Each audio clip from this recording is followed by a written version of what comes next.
Join Forum IS Academy, trusted by hundreds of toppers, including IS Rank 1 Shruti Sharma.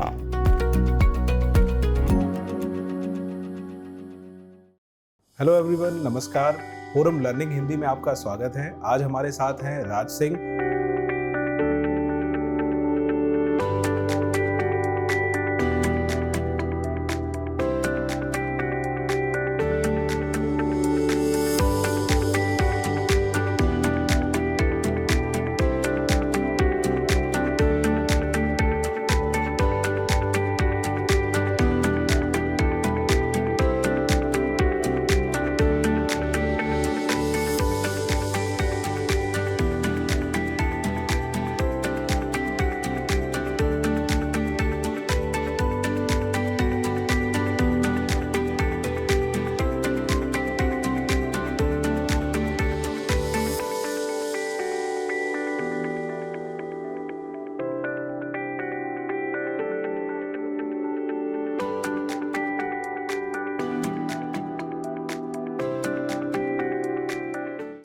Hello everyone, नमस्कार। Forum learning Hindi में आपका स्वागत है। आज हमारे साथ हैं राज सिंह, जिनका चयन उत्तर प्रदेश पीसीएस परीक्षा 2022 में डिप्टी एसपी के पद पर हुआ है। Raj Singh ji, thank you sir. कार्यक्रम को आगे बढ़ाने से पहले हम सबसे पहले आपके बारे में जानना चाहेंगे। आपकी पारिवारिक पृष्ठभूमि क्या रही, आपकी शिक्षा दीक्षा कहाँ से हुई, ये हमारे दर्शकों को बताएं। सर मैंने अपनी स्कूलिंग हाई स्कूल और इंटर कानपुर में किया था, बीएनएससी शिक्षा निकेतन से। उसके बाद मैंने इलेक्ट्रॉनिक एंड कम्युनिकेशन में बीटेक किया है Krishna institute of engineering technology Ghaziabad से। और फिर उसके बाद मैंने प्रिपरेशन चालू किया था। और पहले तो मैं सिर्फ यूपीएससी पे फोकस कर रहा था, तो उसमें काफ़ी लंबा वक्त रहा और 2 बार इंटरव्यू तक पहुँचा था, बट फाइनल नहीं हुआ। तो फिर मैंने थोड़ा बहुत कोचिंग इंस्टीट्यूट में काम किया और फिर यूपी पीसीएस पे ही फोकस करके इस बार मेरा इसमें सिलेक्शन हुआ है फाइनल। अच्छा, जब रिजल्ट आया, इसका परिणाम आया, तब आपकी क्या प्रतिक्रिया थी? आप क्या कर रहे थे और आपकी प्रतिक्रिया क्या थी? सर 7 अप्रैल का डेट था, गुड फ्राइडे का दिन था उस दिन। तो सुबह से ही आइडिया लग गया था, न्यूज़ मिल जाती कि आज आने वाला रिजल्ट। तो काफ़ी मतलब नर्वस थे कि क्योंकि पहले 2 बार ऐसा हो चुका था कि फाइनल लिस्ट में नहीं आया था और वो बहुत ज़्यादा दुखदायी होता है। तो इस बार ये था कि एटलीस्ट लिस्ट में ज़रूर नाम आ जाए। और जब देखे कि डिप्टी एसपी मिल गया तो काफ़ी खुशी हुई। घर में बताएं सबको, बहुत ही अच्छा लगा। एक एक करके सबसे बात की, फिर तुरंत घर चले गए थे। तो काफ़ी खुशी हुई कि चलो इसमें फाइनल सिलेक्शन हुआ है और अच्छी पोस्ट पे मिल गए। तो जैसा कि आपने बताया, आपने इंजीनियरिंग की परीक्षा उत्तीर्ण की थी, उसके बाद इंजीनियरिंग से अचानक सिविल सेवा की तरफ झुकाव? सर यहाँ पे मेरा मतलब प्राइमरी फोकस यही था कि यूपीएससी करना है। तो इसमें क्योंकि बहुत डाइवर्स आपको अपॉर्चुनिटी मिलती है, सीधा आप डायरेक्ट पब्लिक के लिए काम करते हैं, किसी पर्टिकुलर एक फील्ड में नहीं करते। मेरा बैंक में भी सिलेक्शन हुआ था, पीओ में, और एसएससी में भी हुआ था, बट यही था कि नहीं, मेन हमें जो एज अ कैरियर इसी में काम करना है। What was the source of motivation? मतलब प्रेरणा की वजह क्या थी कि आपको सिविल सेवा में ही जाना है? सर स्टार्टिंग में जब प्रोफेशन किए थे तो 1-2 ब्यूरोक्रेट से मिले थे। एक आईपीएस सर थे, नीरज सर हैं। तो वो मतलब काफ़ी मोटिवेट किए थे और इसमें मतलब वही लगा कि आप ऐसा कुछ कर सकते हैं जो कि डायरेक्ट किसी के लाइफ पे इम्पैक्ट करेगा। तो वो काफ़ी मोटिवेशन रहा। और फिर हम देखे भी कि बहुत सारी चीज़ें ज़रूरत हैं, मतलब यहाँ इंटरेस्टिंग काम रहेगा डाइवर्स। तो वही था कि एक डायरेक्ट आप कुछ सोसाइटी को इम्प्रूवमेंट के लिए काम करें, इसलिए इसी में है। आपके परिवार में क्या कोई सिविल सेवा से आता है? सर सिविल सेवा में नहीं है। भैया मेरे हैं वो यूपी पीसीएल में हैं और दीदी टीचर हैं। तो एक मतलब वो भी सोसाइटी के लिए डायरेक्ट कर रहे हैं। तो इसलिए मेरा बहुत ज़्यादा एक शुरुआत से मोटिवेशन था कि कुछ आप मतलब डायरेक्ट सोसाइटी के लिए करें, रेदर देन गोइंग इन मतलब ये बैंक में या फिर कोई कॉर्पोरेट में, उसमें इंटरेस्ट नहीं था। अच्छा, परिणाम में क्या आप इस मतलब प्रत्याशित परिणाम की अपेक्षा कर रहे थे कि आप डीएसपी बन जाएंगे? सर इसमें पहली बार ही मैंने इंटरव्यू दिया था और पहला ही मेंस था। तो हमें बहुत ज़्यादा आइडिया नहीं था कि यहाँ मार्किंग पैटर्न कैसा है। जैसे यूपीएससी का तो पता रहता है कि यहाँ थोड़ा टफ होता है, बट यहाँ पे लिबरल रहती। तो ऐसा हम तो नहीं बोलेंगे कि हमें पहले से उम्मीद थी कि मतलब एसडीएम डीएसपी कुछ टॉप का मिलेगा, बट ये थोड़ा थोड़ा मन में था कि चलो ठीक है, एक्सपीरियंस है तो लिस्ट में आ जाएंगे। और प्राइमरी मेरा जो वो था कि इच्छा है कि लिस्ट में ज़रूर आ जाएँ, बट ये दूसरी चॉइस मिल गई, काफ़ी अच्छा लगा देख करके लिस्ट में। अच्छा, आमतौर पर अभ्यर्थियों में या प्रतियोगियों में ये संशय होता है कि यूपीएससी की जो तैयारी करते हैं उनको ये लगता है कि पीसीएस की तैयारी अलग से की जानी चाहिए, है ना? और आपने चूंकि यूपीएससी के भी अटेम्प्ट्स पहले दिए हैं, अभी भी तैयारी कर रहे हैं यूपीएससी की, तो आपके लिहाज से क्या मतलब ये बात सच है कि यूपीएससी और पीसीएस की तैयारी जो है, आईएएस और पीसीएस की तैयारी, वो अलग अलग की जानी चाहिए या फिर एक ही साथ संभव है वो? सर अगर यूपी की बात करें, यूपी पीसीएस की, तो 2018 से पैटर्न बिल्कुल चेंज हुआ है जो कि यूपीएससी जैसा ही कर दिए हैं। और उसमें भी क्वेश्चन टाइम के साथ इवॉल्व हो रहे हैं, मतलब थोड़े से पहले बिल्कुल डायरेक्ट आते थे और अब एनालिसिस वाले थोड़े से आने लगे मेंस में। तो आप जीएस के 1 2 3 4 पेपर बिल्कुल कर सकते हैं, बट इसी साल यूपी पीसीएस ने अपना पैटर्न चेंज करके ऑप्शनल हटा करके 2 पेपर यूपी स्पेशल कर दिए हैं। तो ये आपको पर्टिकुलर आपको अलग से फोकस करके करना पड़ेगा। फोरम आईएएस के बारे में, चूंकि आप फोरम आईएएस के इंटरव्यू गाइडेंस प्रोग्राम से जुड़े थे और उसके पहले भी आपने स्टेट पीसीएस सक्सेस प्रोग्राम से भी आपका नाता रहा है, तो फोरम आईएएस के बारे में आपको कैसे पता चला? हाँ sir, forum IAS UPSC preparation के लिए तो बेस्ट कोचिंग है यहाँ पे, और उल्लंदन नगर में मैं यहाँ रह रहा था।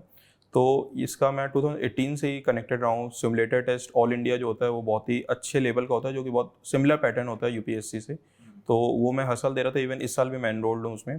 तो इस वजह से मैं कनेक्टेड था इसमें, फोरम आईएएस में। और फिर इस पीसीएस के लिए स्पेशल इंटरव्यू प्रोग्राम मैंने ज्वाइन किया हुआ था।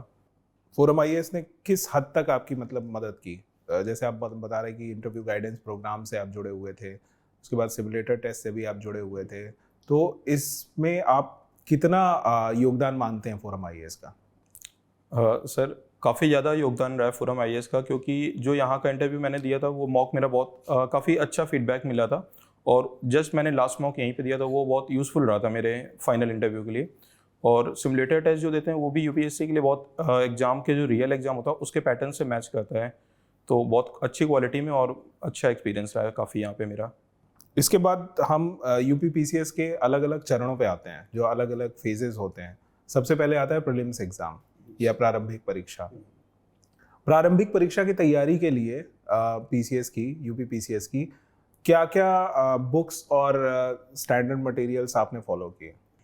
सर जो यूपीएससी के लिए मैंने स्टैंडर्ड बुक फॉलो की थी, लक्ष्मीकांत पॉलिटी वगैरह जो स्पेक्ट्रम है, या फिर बेसिक पढ़ने के लिए आपको एनसीईआरटी जो पढ़नी रहती, वो सारा ही फॉलो किया था। और यूपी के लिए एक स्पेशल रहता है कि आपको करंट अफेयर्स किसी का भी आप एक कवर कर सकते हैं जिसमें यूपी स्पेसिफिक रहे, और यूपी स्पेशल कोई बुक एक जो कि एड ऑन जरूरी है इस पर्टिकुलरली यूपी के लिए। बाकी यूपीएससी का था वही फॉलो किए थे। इसके अलावा यूपी पीसीएस की परीक्षा में जब से नेगेटिव मार्किंग इंट्रोड्यूस की गई है तब से, और थोड़ा सा प्रश्नों का जो पैटर्न है या फिर प्रश्नों की जो प्रकृति है या उसका स्वरूप है वो भी थोड़ा सा चेंज हुआ है। तो ऐसे में आपने इस चीज़ों को कैसे टैकल किया, खासकर नेगेटिव मार्किंग को? सर क्वेश्चन इसमें यूपी में 150 आते हैं, तो नेगेटिव मार्किंग तो आपको ये ज़रूरत नहीं पड़ती कि आप मतलब पूरा अटेम्प्ट करें, क्योंकि उसमें आपको नेट में लॉस ज़्यादा हो जाएगा। तो मेरे हिसाब से सूटेबल होता है 135 के अराउंड करना। और कुछ बहुत ही ज़्यादा बिल्कुल कोर फैक्ट आ जाते हैं, 10-12 क्वेश्चन रहते हैं, या फिर कुछ में होता है आंसर डाउटफुल रहता है, तो बेटर रहता है उसे आप छोड़ ही दें। और मतलब 135 बहुत सूटेबल नंबर है, क्योंकि आपको 90+ नेट करेक्ट करने रहते हैं आफ्टर नेगेटिव मार्किंग। तो और क्वेश्चन का लेवल भी यूपी के पेपर में थोड़ा सा इंप्रूव हो रहा है विद टाइम। अगर लास्ट 2-3 साल का पेपर एनालाइज करें, रेदर जैसे पहले बहुत ही ज़्यादा फैक्चुअल था, तो अभी क्वेश्चन का वो मल्टी स्टेटमेंट क्वेश्चन भी आने लगे हैं। तो आपको वही थोड़ा सा मतलब कैलकुलेटिव गेस करना है, ऐसा नहीं कि बिल्कुल ब्लाइंड गेस तो नहीं मार सकते आप। और स्टेट का थोड़ा सा फोकस करना पड़ेगा।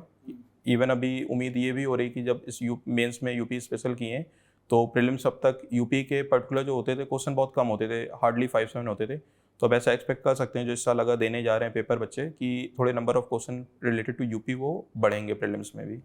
अच्छा, as far as the mock test are concern, कितने मॉक टेस्ट देने चाहिए प्रीलिम्स के लिए state specific? State specific sir mock test बहुत ज़्यादा यूज़फुल रहते हैं कि आप एक हो सके तो बिल्कुल 2 घंटे के उसी इन्वायरमेंट में दें, और मास हीट भी बबल फिल करें, क्योंकि आपको रियल एग्जाम में वो बहुत हेल्प करता है कि आप टाइमली, क्योंकि 150 बबल आपको मतलब 135 भरने होते हैं, टाइम लगता है और क्वेश्चन भी ज़्यादा अटेम्प्ट करने। तो आप ये कर सकते हैं सब्जेक्ट वाइज 2-2 टेस्ट लगभग 10-15 दें, और फुल लेंथ जरूर दें, जो कि 5 भी दे दें तो आप 15 के अराउंड अगर देते हैं तो बहुत सूटेबल है। और उसे बिल्कुल रियल आप इन्वायरमेंट में दें। अगर ऑफलाइन हो तो बहुत ही अच्छा है, इनकेस अगर आप ऑफलाइन नहीं दे रहे हैं तो घर पे भी आप 2 घंटे बैठ के OMR फिल करके उस तरह से दें, वो यूज़फुल आपको रहेगा, गलतियाँ नहीं होंगी आपकी। उत्तर प्रदेश से रिलेटेड जो करंट अफेयर्स है या उत्तर प्रदेश से रिलेटेड जो स्टेटिक स्टफ है, उसकी तैयारी के लिए क्या स्टैंडर्ड बुक्स और मटेरियल फॉलो किया जाना चाहिए?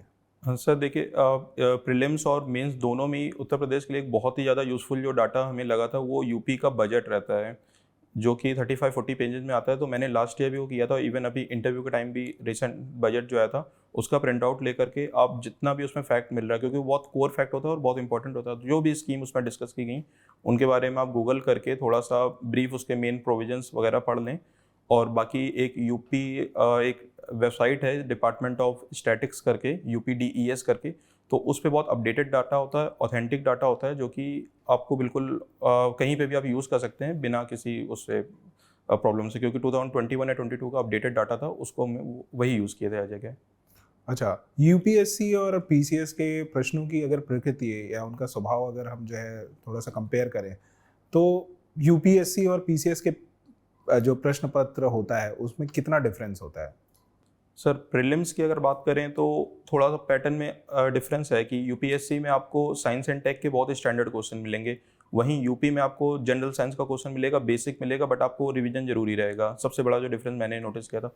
फिर इकोनॉमिक्स में भी यूपीएससी में क्वेश्चन थोड़े से एनालिटिकल रहते हैं, number of question related to economics के थोड़े ज़्यादा होते हैं, और स्टेट पीसीएस में इकोनॉमिक्स के क्वेश्चन कम रहते हैं, फिर थोड़े स्टेट के होते हैं। तो ये मेन डिफरेंस रहता है। हाँ, ये अगर हिस्ट्री की बात करें तो स्टेट में हिस्ट्री के क्वेश्चन ज़्यादा होते हैं और आपको फैक्चुअल भी मिलेंगे। तो ये आपको थोड़ा सा पिछले 5 साल का भी अगर आप पेपर एनालाइज कर लेते हैं बैठ के कि किस सब्जेक्ट से कितने क्वेश्चन आए, तो आपके लिए बहुत ही यूजफुल रहता है कि आपको कैसे स्ट्रेटजी बनानी है और कैसे एग्जाम क्रैक करना है प्रीलिम्स का।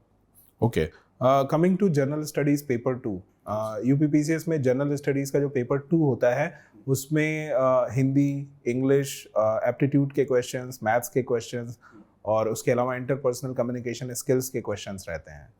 तो इतना वाइड रेंज का पेपर रहता है, हालांकि वो पेपर क्वालिफाइड रहता है, लेकिन कभी कभी ये भी देखा जाता है कि इतने सारे चीज़ों को टैकल करने में, खासकर इंटरपर्सनल कम्युनिकेशन स्किल्स के क्वेश्चंस को टैकल करने में स्टूडेंट्स को काफ़ी प्रॉब्लम फेस करनी पड़ती है।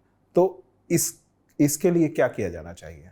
सर ये बात बिल्कुल सही है कि सीसैट जो यूपीपीसीएस का पेपर 2 है उसमें वैरायटी बहुत ज़्यादा है, हिंदी, इंग्लिश, मैथ, रीजनिंग, और फिर ये इंटरपर्सनल के भी 20 क्वेश्चन रहते हैं। तो मेरे लिए वैसे ये प्रॉब्लम नहीं बना कभी, इसमें आराम से 100 नंबर स्कोर कर ले रहे थे, क्योंकि मैथ रीजनिंग वाला बेसिक क्लियर था, इंग्लिश के भी क्वेश्चन ईजी रहते हैं, हिंदी के भी आपके हो जाते हैं।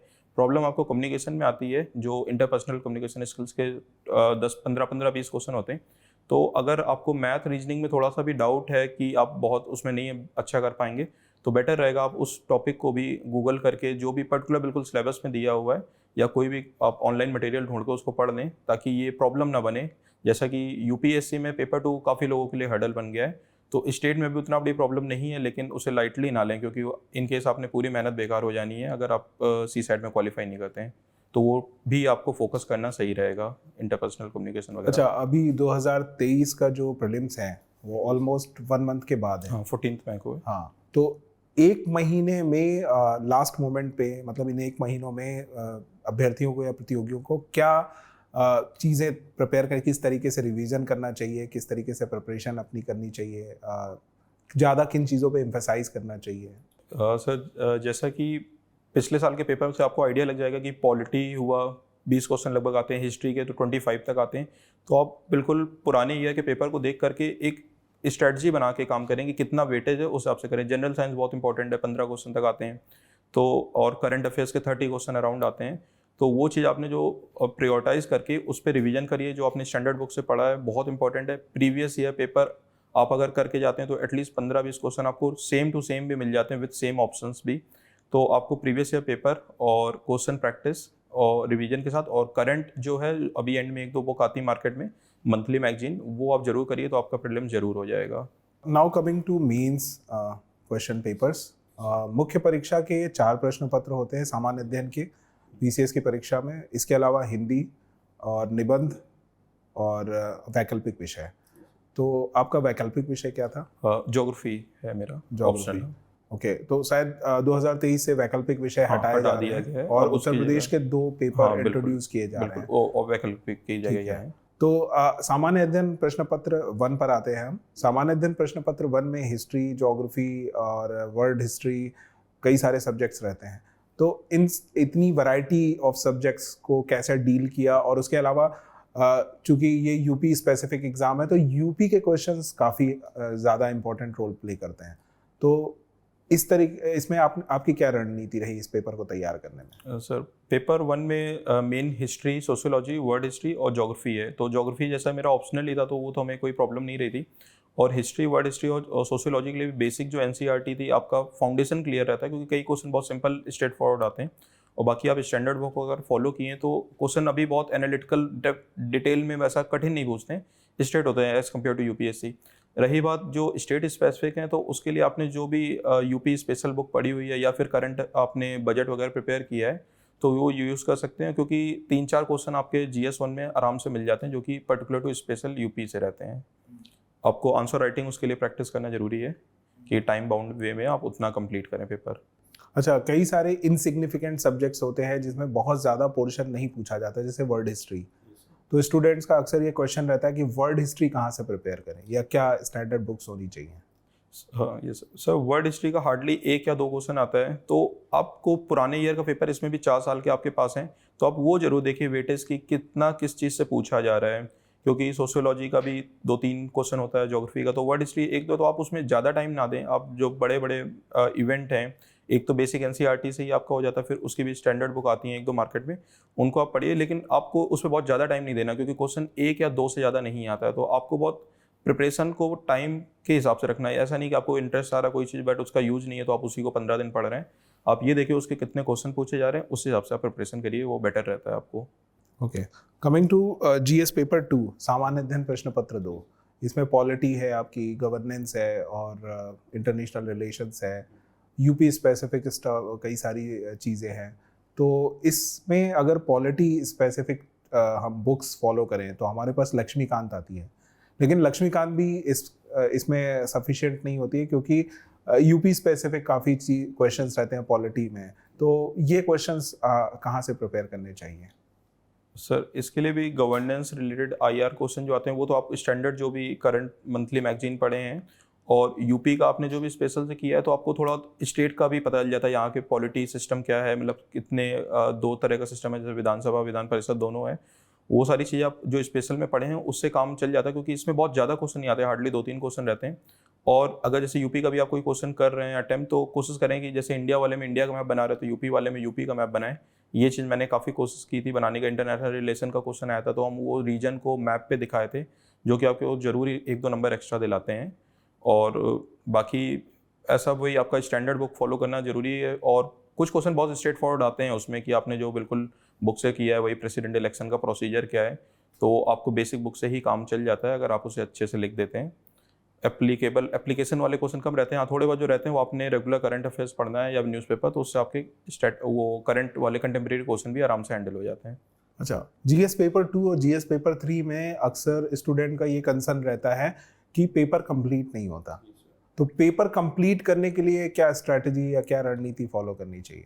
सर GS पेपर 3 जो है वो हमें सबसे ज़्यादा लेंदी लगता है। मतलब जो हम जब मॉक लिखते थे अपना GS 3 और 1, और पेपर 4 है जो GS एथिक्स का, वो यूपीएससी में लेंदी है बट यहाँ पे आराम से टैकल हो जाता है स्टेट PSC में। उसके लिए वही सबसे बेस्ट स्ट्रेटजी है। 180 मिनट्स आपको मिल रहे हैं 3 आवर में। 10 क्वेश्चन 8 मार्क्स के हैं, 10 क्वेश्चन 12 मार्क्स के हैं। 8 मार्क्स का क्वेश्चन आपको अगर 8 मिनट में कर रहे हैं 80 मिनट हो रहे हैं, और 10 मार्क्स के 10 मिनट में 100, टोटल 180 हो रहा है। बट कोशिश करिए कि आप 7 मिनट में या 7.5 मिनट में कंप्लीट करिए। 8 से ज़्यादा आप लिख रहे हैं, दूसरा क्वेश्चन आपका कॉम्प्रोमाइज़ होगा। तो कई बार होता है बच्चों को अगर कोई आंसर अच्छे से आ रहा है तो उसमें ज़्यादा लिख रहे हैं और दूसरा पूरा छूट जा रहा है, तो वो तो बहुत ही डिजास्टर होता है। तो आप टाइम बाउंड मैनर में ही घड़ी सामने रखिए, और ये चीज़ आप जब मॉक लिख रहे हैं उसी टाइम से कोशिश करके फॉलो करिए, तो आपका पेपर जरूर कंप्लीट होगा। मेरा लगभग पेपर सबने कंप्लीट हुआ था। पेपर 1 में एक क्वेश्चन था जो कि आखिरी में टाइम कम बचा था तो वो नहीं हो पाया था। बट आपको टाइम के साथ स्लाइसिंग करके ही क्वेश्चन अटेम्प्ट करना रहेगा, वही आपको अच्छे मार्क्स दिलाएगा। अच्छा, जहाँ तक प्रश्नों की प्रकृति का सवाल है, यूपी PCS में और यूपीएससी में यानी IAS के एग्ज़ाम में क्वेश्चंस थोड़े से डिफरेंट होते हैं। मतलब वहाँ पे एनालिटिकल क्वेश्चंस ज़्यादा होते हैं, यहाँ फैक्चुअल क्वेश्चंस ज़्यादा होते हैं। तो ऐसे में आपको यहाँ पर जो प्रश्नों के उत्तर देने होते हैं उसमें फैक्चुअल चीज़ें ज़्यादा लिखनी चाहिए, तथ्यात्मक चीज़ें ज़्यादा लिखनी चाहिए, या फिर उनका आंसर जनरली पैराग्राफ फॉर्मेट में देना चाहिए? सर जैसे मैंने दोनों जगह ही मेंस क्लियर किया हुआ है, यूपीएससी में भी, तो मैं प्रेफर करता हूँ पॉइंट में लिखना। क्योंकि अगर आपके पास कंटेंट अच्छा है, आपके पास इस इंट्रोडक्शन में कुछ डाटा आप लिख रहे हैं और जो मेन कंटेंट है, जो डिमांड ऑफ द क्वेश्चन है, वो आप पॉइंट में लिख रहे हैं, तो वो एग्जामिनर के लिए ईजियर कर देता है उसको पढ़ने में और ये समझने में कि बच्चे ने क्या लिखा है। अगर आप वही पैराग्राफ में बहुत लंबे पैराग्राफ में लिख रहे हैं तो वो उसके मतलब एग्जामिनर के लिए कठिन हो जाता है। तो हम पॉइंट फॉर्मेट प्रेफर करते हैं दोनों में, स्टेट पीएससी में भी यूपीएससी में। और यूपीएससी में क्वेश्चन का नेचर जो है थोड़ा वो और रहता है एनालिटिकल टाइप का, तो वो आपका वहाँ पे आपने अगर न्यूज़पेपर बहुत अच्छे से पढ़ा है और चीज़ों को आपने अच्छे से समझा है कि इसका आर्गूमेंट मतलब पॉजिटिव क्या है, नेगेटिव क्या है, आउटकम क्या है, तो आप अगर खुद का उसमें आपने बहुत एनालिसिस किया है तो बढ़िया आंसर आप लिखेंगे। स्टेट में क्या आपने सिलेबस को अच्छे से प्रिपेयर किया है तो भी आप बढ़िया लिख लेंगे। यहाँ पे एनालिटिकल क्वेश्चन अभी भी कम आते हैं एज कम्पेयर टू यूपीएससी। तो ये हमें थोड़ी सी स्टेट में बल्कि प्रॉब्लम हुई थी कि आपको बहुत बढ़िया से प्रिपेयर्ड है तो आप क्वालिटी आंसर लिख देंगे, क्योंकि आपको एप्लीकेशन वाली चीज़ यहाँ पे कम करनी थी। एक सबसे बड़ा डाउट ये रहता है कि मीडियम क्या होना चाहिए। आप चूंकि इंग्लिश मीडियम स्टूडेंट हैं तो आप क्या कहना चाहेंगे, क्या एडवाइस देना चाहेंगे कि अगर इंग्लिश मीडियम है तो उसका बेनिफिट ज़्यादा है या हिंदी मीडियम है तो उसका बेनिफिट ज़्यादा है? सर अभी मीडियम का ऐसा कुछ वो रहा नहीं है। यूपीएससी में लोग कहते हैं कि हाँ इंग्लिश वाले में ज़्यादा मटेरियल मिल रहा है और ज़्यादा बच्चे सेलेक्ट हो रहे हैं, हिंदी वाले नहीं। लेकिन ऐसा नहीं है, ये बच्चों को ऐसा भ्रम अपने दिमाग में नहीं डालना चाहिए, क्योंकि हिंदी मीडियम वाले में बच्चे अच्छे डबल डिजिट रैंक में भी हो रहे हैं और स्टेट में तो बहुत लोग होते हैं डबल डिजिट में भी रैंक में। तो आपको वही है कि प्रिपरेशन करना है, मटेरियल सब में, स्टैंडर्ड बुक सबकी आपको इंग्लिश हिंदी दोनों में अवेलेबल है। आप जिसमें भी लिख रहे हैं आप क्वालिटी ऑफ आंसर पे फोकस करें, आप मैप बनाएं, डायग्राम बनाएं, कुछ फ्लो चार्ट बनाएं। ये मीडियम वाला भ्रम दिमाग में ना डालें। अगर आपने जिसमें भी पढ़ाई की है हिंदी में की, आप हिंदी में अच्छा लिखेंगे, आपका सिलेक्शन जरूर होगा। Okay, coming to GS paper 3, science and technology, अर्थव्यवस्था, ये जो सब्जेक्ट्स होते हैं ये ज़्यादातर करंट अफेयर्स ओरिएंटेड होते हैं, ठीक है। तो अगर हम पेपर्स का पैटर्न भी देखें तो देखते हैं कि यूपी पीसीएस में जो साइंस एंड टेक्नोलॉजी के क्वेश्चंस आते हैं वो काफ़ी मतलब ट्रिकी क्वेश्चंस होते हैं, और ज़्यादातर वो ऐसे क्वेश्चंस होते हैं जो शायद आपको करंट अफेयर्स की मैगजीन या बाकी जगह ना मिले। तो ऐसे क्वेश्चंस को डील करने के लिए क्या करना चाहिए? सर जैसे साइंस एंड टेक में ऐसा हुआ यूपीएससी में तो खास करके कि क्वेश्चन रहते हैं कि वो मतलब आपको नहीं पढ़ा होगा या बहुत एक बार S400 का आ गया था, तो आपको बेसिक आइडिया होना चाहिए। और इन केस अगर आपको नहीं भी आइडिया हो रहा तो उससे रिलेटेड आप जरूर कुछ अटेम्प्ट करें, बिल्कुल ब्लैंक छोड़े ना, अगर आपको उससे कंटेंट रिलेटेड में भी पता है। बट अगर यूपी की बात करें तो क्वेश्चन स्ट्रेट फॉरवर्ड आते हैं, तो आपने इवन जैसे साइंस एंड टेक के लिए बेसिक भी तैयार किया है, जनरल साइंस रिलेटेड भी, तो आप उसे आराम से टैकल कर लेंगे। इकोनॉमिक्स में भी वही चीज़ है कि स्टेट में क्वेश्चन एप्लीकेशन वाला नहीं उतना दिखेगा आपको, एग्रीकल्चर रिलेटेड या जो भी सिलेबस में बिल्कुल टू द वर्ड दिया है वही आपको मिल जाएगा। तो यूपी अगर आपको मेंस के लिए प्रिपेयर करना है, सबसे बेस्ट है आपका प्रिपरेशन का स्ट्रेटजी बनाने के लिए जो सिलेबस दिया हुआ है उस सिलेबस पे जितने भी टॉपिक हैं उन पे आप 2-2 पन्ने का, 3 पन्ने का, जो भी एक शॉर्ट एनालिसिस कहते हैं, स्ट्रेंथ, वीकनेस, अपॉर्चुनिटी, थ्रेट, वो अगर आपने कर लिया तो आप बहुत आराम से क्वेश्चन टैकल कर ले जाएंगे। साथ ही अगर आपने करंट अफेयर्स पढ़ा है तो जो भी कंटेम्प्रेरी क्वेश्चन है वो हो जाते हैं, प्रॉब्लम नहीं क्रिएट होता है। सबसे इम्पॉर्टेंट चीज़ ये होती है कि आपने नोट्स बनाए हैं या फिर बुक से पढ़ा है। अगर नोट्स बनाए हैं तो ऑफलाइन नोट्स हैं या ऑनलाइन नोट्स हैं? आपने कौन से नोट्स प्रेफर किए? सर हमें ऑफलाइन ही ज़्यादा प्रेफर लगता है। अगर हम ऑनलाइन पढ़ते भी हैं तो सोचते हैं कि उसे ऑनलाइन ऑफलाइन में तो पेन से लिख लें, क्योंकि अगर आपके पास कुछ शॉर्ट नोट्स हैं तो एंड में रिवीजन में बहुत काम आते हैं। और ऑनलाइन लिखने का तो कोई हमें पर्पस समझ नहीं आता, क्योंकि आपको रियल एग्जाम तो ऑफलाइन देना है। और कुछ लोग ऐसे ऑनलाइन नोट्स आजकल बना रहे हैं, बट हमारा प्रेफरेंस रहा है कि ऑफलाइन। इवन कई बार जैसे बजट हमें पढ़ना है तो हम उसे प्रिंट आउट निकाल के ऑफलाइन में पढ़ना ज़्यादा बेटर, क्योंकि हमें वो अंडरलाइन करके वो थोड़ा सा वो सेंस ऑफ बिलोंगिंगनेस वाली चीज़ होती है कि हाँ ये ज़्यादा समझ में आता है, रिटेन होता है। तो ऑफलाइन हम ज़्यादा प्रेफर करते हैं। अपनी तैयारी के दौरान आप पेन कौन सा यूज़ करते थे आंसर लिखने के दौरान?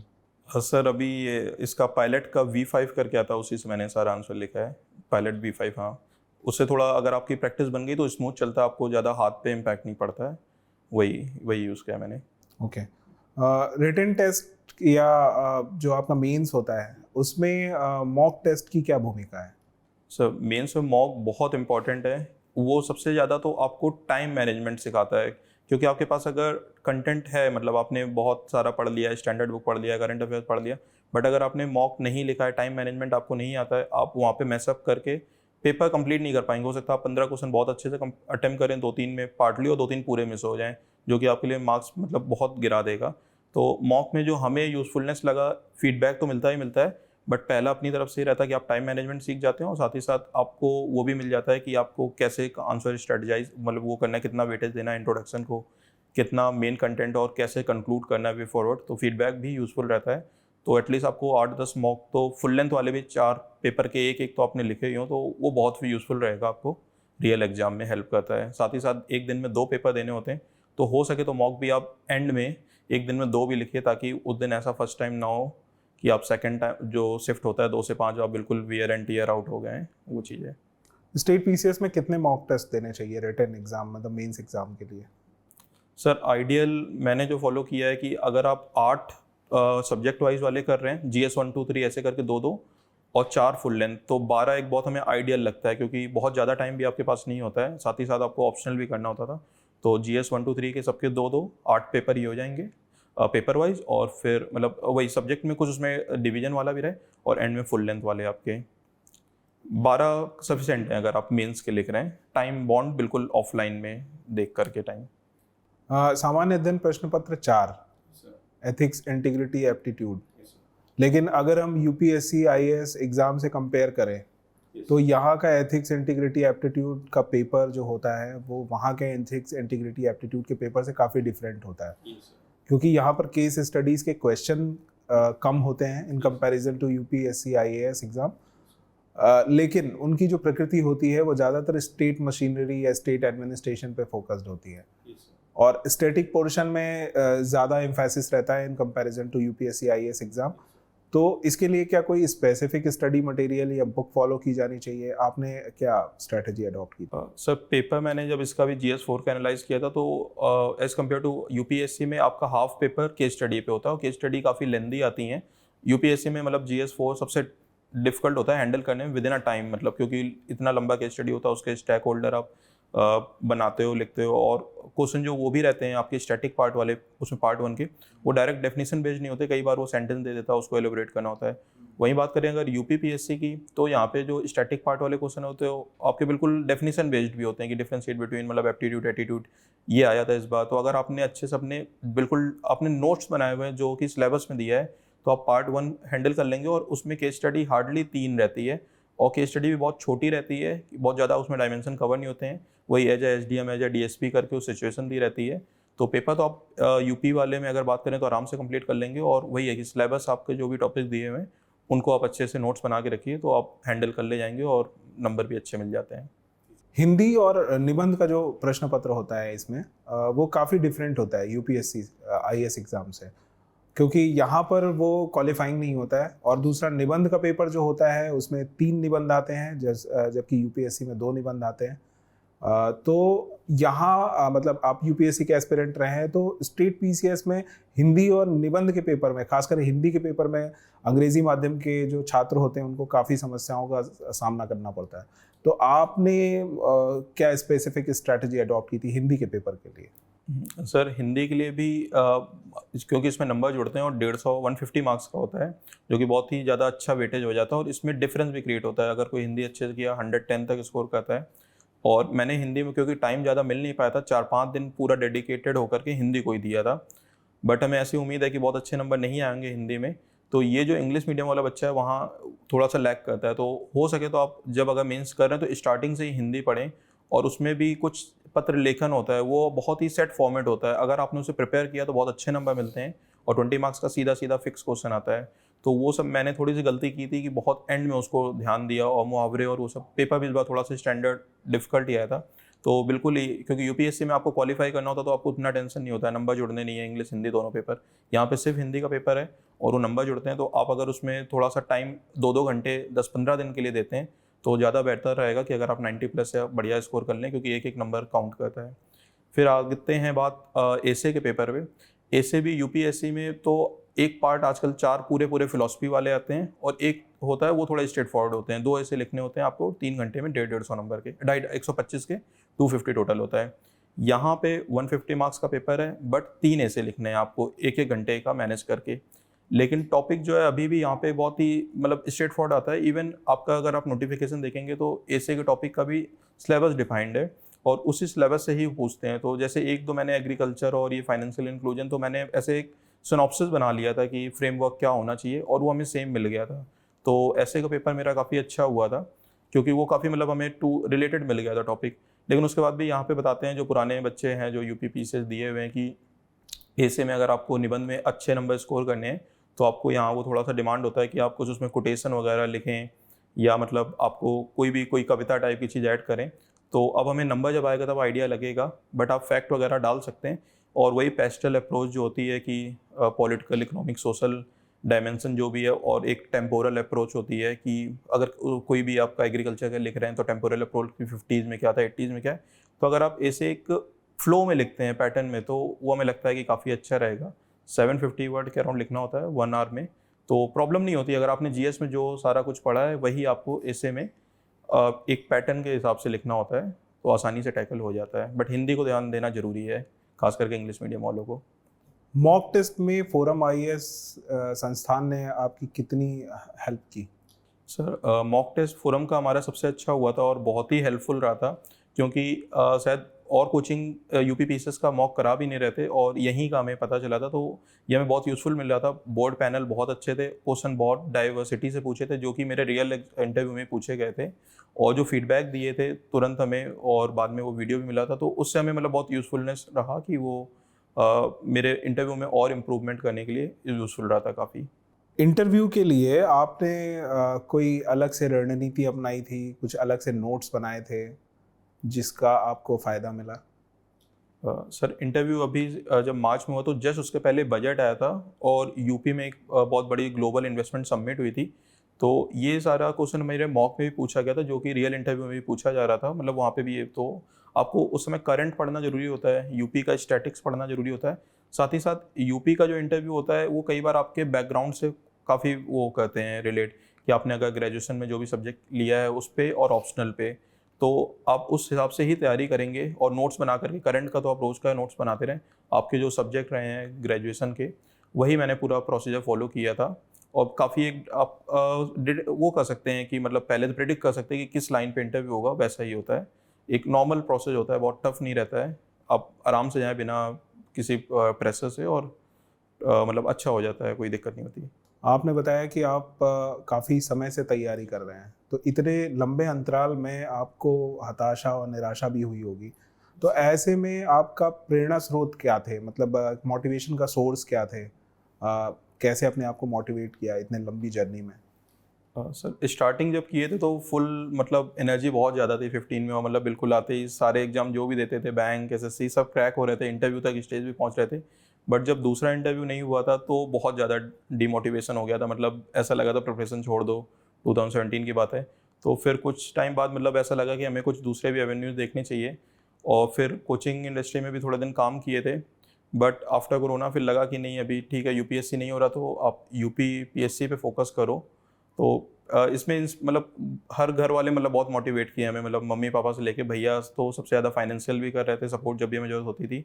तो वो के थे कि अगर तुम डिसाइड किए हो तो मतलब वही करो, ताकि ऐसा कुछ अपने उसमें कॉम्प्रोमाइज़ करके दूसरा कुछ ना करो।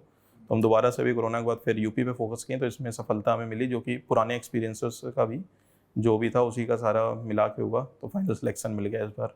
भविष्य में सिविल सेवा परीक्षा की जो तैयारी कर रहे हैं अभ्यर्थी, उनके लिए क्या संदेश देना चाहेंगे? सर, मेन मेरा जो एक मैसेज रहेगा वो यही रहेगा कि ये मतलब छोटा सा इवेंट नहीं है, ये तो एग्ज़ाम ही 1 साल का प्रोसेस है। और आप लोग कई बार देखते हो कि जो पहले अटेम्प्ट में निकाल रहा, तो अगर आप उसका प्रॉपर एनालिसिस देखोगे तो वो तैयारी वो लोग अपने ग्रेजुएशन वगैरह में किए रहते हैं।